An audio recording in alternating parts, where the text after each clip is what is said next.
Assalamualaikum warahmatullahi wabarakatuh. Saudara-saudaraku sebangsa setanah air yang kami hormati, yang kami banggakan dimanapun Anda berada. Terima kasih banyak atas kesetiaan saudaraku semua memandangi channel kami. Tetap NKRI harga mati.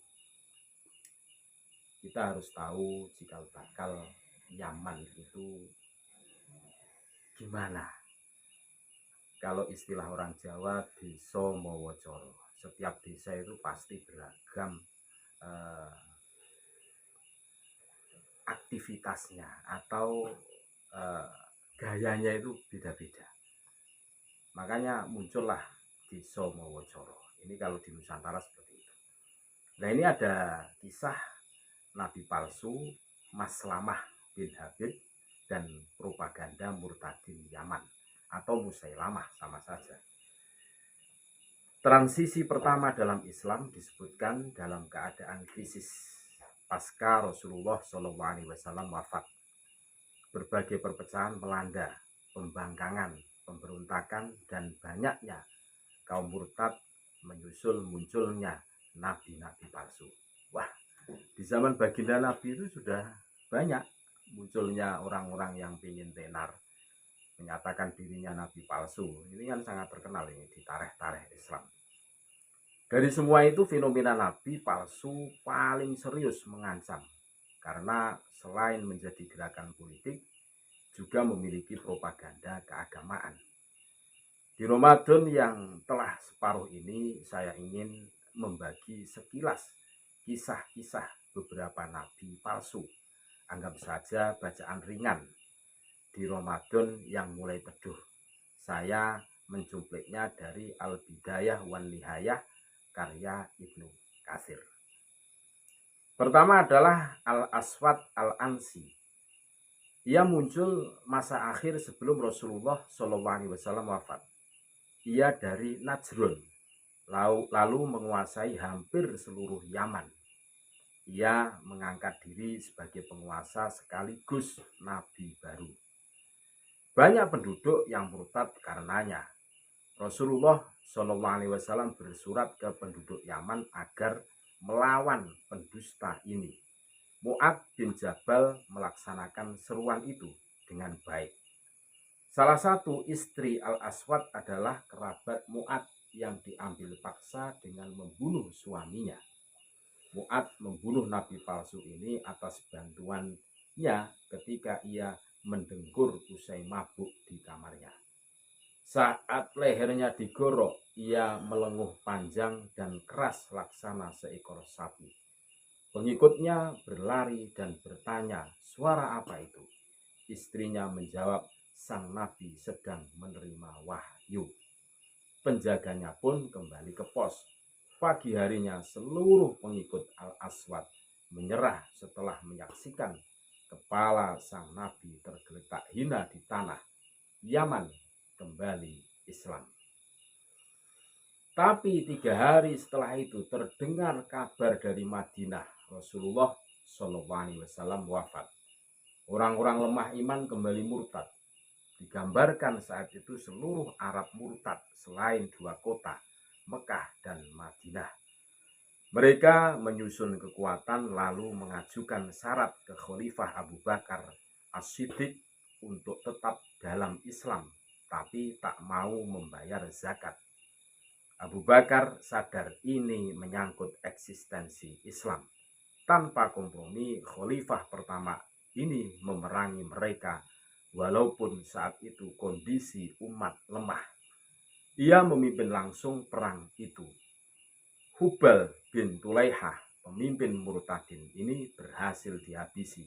Mereka kocar-kacir, habis tertumpas. Islam kembali menemukan wibawanya. Kedua, masih sambungan para pembangkang murtad. Abu Bakar mengirim Khalid bin Walid untuk memerangi beberapa pengkhianat dan pembelot. Tulaihah As-Sa'adi, Al-Fulal, dan seorang perempuan yang disebut Ummu Zimlin bin Malik bersatu membangun kekuatan kontra Muslim. Mereka ditumpas hingga pasukannya tercerai-berai. Sebagian besar terbunuh, sisanya bergabung dengan pemberontak lain. Ketiga, dan ini yang paling terkenal, adalah bergabungnya dua nabi palsu memerangi kaum muslimin. Adalah Sajjah binti Al-Haris dari negeri Syam yang mengklaim dirinya nabi. Ia memiliki pasukan cukup besar. Ia menuju Yamamah untuk bergabung dengan nabi lain, yakni Musailamah Al-Kadzab. Dua nabi palsu ini kemudian menikah. Saat Sajjah menanyakan maharnya, Musailamah berkata, sesungguhnya Musailamah Rasulullah telah menggugurkan 2 sholat yang disyariatkan oleh Muhammad. Musailamah juga telah memperbolehkan khomer dan zina. Tidak ada mahar untukmu. Musailamah Al-Kadzab adalah keturunan Bani Hanifah yang lahir di Yamamah dengan nama asli Maslamah bin Habib.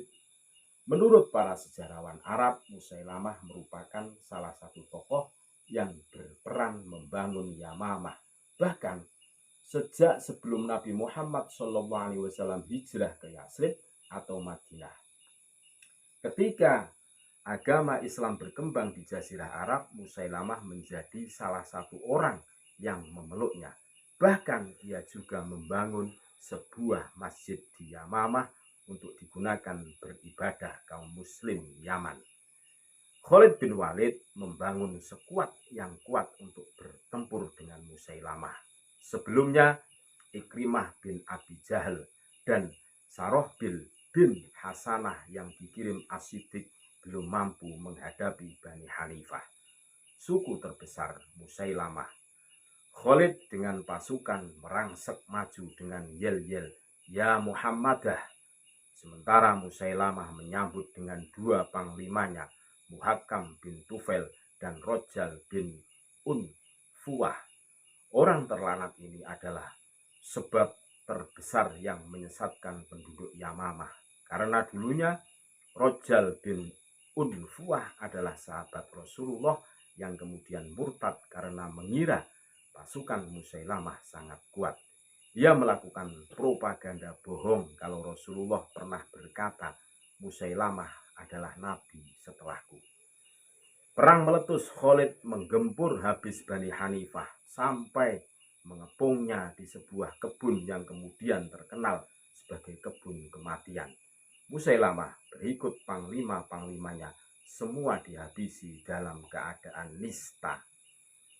Tak ada yang tersisa. Pihak muslimin juga banyak yang syahid. Di antaranya adalah Zaid bin Khattab, saudara Umar bin Khattab, Thabit bin Qais, dan lain-lain.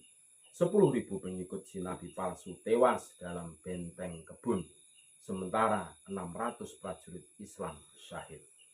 Khalid kemudian menyeru penduduk Yamamah untuk kembali ke Islam. Dalam perang itu, Ali bin Abi Thalib menawan seorang budak perempuan yang kemudian menjadi ibu dari anak beliau yang bernama Muhammad.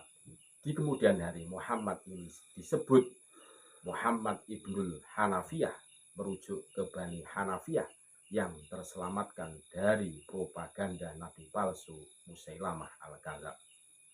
Kisah pembangkangan para nabi palsu ini perlu untuk selalu dituliskan sebagai pengingat bahwa selalu ada oposisi dalam Islam, baik yang berterang-terangan dalam kekafiran maupun yang secara diam-diam dalam kemunafikan.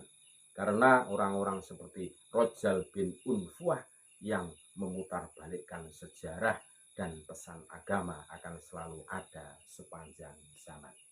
Itulah kisah-kisah yang terjadi di negeri Yamamah atau Yaman. Ini menarik untuk referensi kita semua. Terima kasih, tetap NKRI harga mati. Assalamualaikum warahmatullahi wabarakatuh.